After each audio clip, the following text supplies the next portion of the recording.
یہ پیغام تمام لڑکیوں کے لیے ہے۔ میں تم سے شادی کرنا چاہتا ہوں، کوئی کھاد تھوڑا ہی چاہوں گا۔ جو ہو سکتا ہے آپ میں سے کئی لڑکیوں کی آپ بیتی بھی ہو۔ ایک سبق جو ایک لڑکی نے سیکھا۔ میں کالج کے امتحانات سے فارغ ہوئی تو بوریت کا شکار تھی۔ گھر کا ماحول بھی تھوڑا سخت تھا، آزادانہ گھومنے پھرنے کی پابندی تھی، تو سوچا کیوں نہ وقت گزاری کے لیے فیس بک جوائن کر لوں۔ پھر کیا بتاؤں، بس یوں سمجھو کہ امی سے کئی بار ڈانٹ بھی پڑتی، مگر تو فیس بک تو جیسے میرا اوڑھنا بچھونا ہی بن گئی۔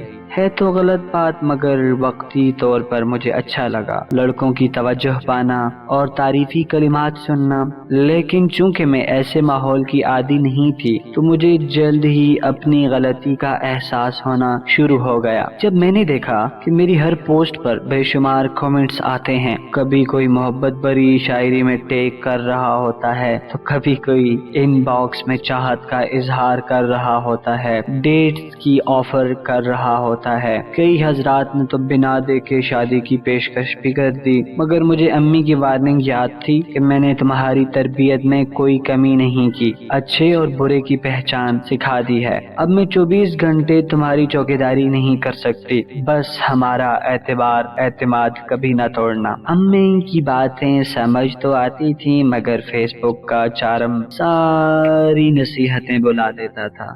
سوچتی تھی کہ وقت گزاری ہی تو ہے، بس میں کون سا کسی سے زیادہ فری ہوتی ہوں جو پریشانی ہو۔ مگر پھر یوں ہوا کہ ایک لڑکا جو بظاہر بہت مہذب تھا مجھے سچ مچ اچھا لگنے لگا۔ بقول اس کی ساری توجہ کا مرکز صرف میں تھی۔ میں اس کی خوبصورت باتوں کے جال میں آ گئی اور اس پر بھروسہ کرنے لگی۔ میں اس سے ابھی تک ملی نہیں تھی، مگر مجھے محسوس ہوتا تھا کہ جیسے میں اسے ہمیشہ سے جانتی ہوں اور وہ جیون ساتھی بننے کے لیے بہت موزوں ہے۔ موقع دیکھ کر امی سے بات کروں گی اس کے بارے میں، لیکن آہستہ آہستہ اس کی بے تکلفیاں بڑھنے لگیں۔ اس کی زبانی باتیں مجھے پریشان کرنے لگی تھیں، ایک چبھن سی تھی جو اندر کچوکتی رہتی تھی۔ میں اب اس سے ناطہ ختم کرنا چاہتی تھی، مگر وہ خود کو جان سے مارنے کی دھمکی دے کر مجھے روک لیتا تھا۔ بادل نخواستہ بات کرنی پڑ جاتی تھی۔ پھر اچانک ایک دن شام کے وقت اس نے مجھ سے ملنے کی فرمائش کی۔ میں نے یہ کہہ کر انکار کر دیا کہ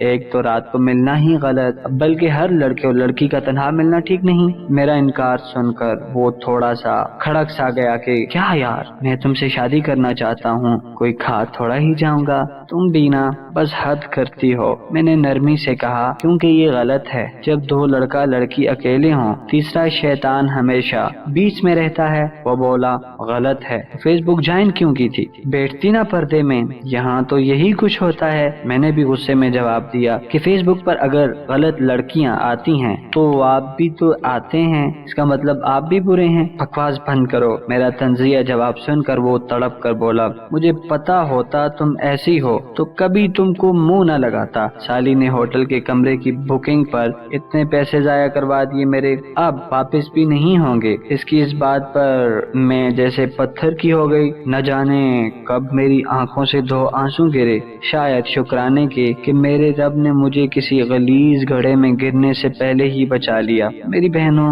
میں نے تو اپنا سبق سیکھ لیا، کیونکہ میری سوچ کو بنانے والی میری ماں تھی۔ وقتی طور پر میرے قدم لڑکھڑائے ضرور، مگر الحمدللہ میرے اللہ نے مجھے بر وقت بچا لیا۔ اب آپ سب لوگوں سے درخواست ہے کہ فیس بک یا نیٹ کا غلط استعمال نہ کریں پلیز۔ نیٹ پر ملنے والا ہر شخص شریف نہیں ہوتا۔ تنہائی میں بھی کبھی کسی مرد کو نہ ملیں، خود کو برباد ہونے سے بچائیں، اپنی عزت کو بچائیں۔ آپ لوگ یہاں محبت کا کھیل نہ کھیلیں، اگر ملن ممکن ہو سکتا ہے تو نکاح کا حلال رشتہ جوڑیں، حرام کاری جیسے گناہ سے بچیں۔ جو لڑکا آپ کی صحیح معنوں میں عزت کرتا ہوگا وہ تو باعزت طریقے سے آپ سے رشتہ جوڑے گا۔ اپنے فارغ وقت کو کچھ اچھا سیکھنے میں صرف کیجیے۔ انٹرنیٹ پر پیار محبت یہ سب دقیانوسی باتیں ہیں، نہ تو پیار ایسے ہوتا ہے نہ ہی دوستی، یہ سب خیالی دنیا ہے اور حقیقت بہت مختلف ہے۔ اس پیغام کو دوسروں تک ضرور پہنچائیں،